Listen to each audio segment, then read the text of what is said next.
So guys, I had the issue where my radio was making popping noise as soon as I was turning on the car. I tried to change the head unit and still there was no luck. So finally I figured it out. It's the amp. To remove the amp, there are two screws.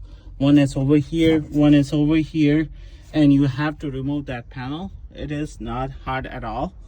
It takes only 5 to 10 minutes to remove the panel, as I was removing it first time.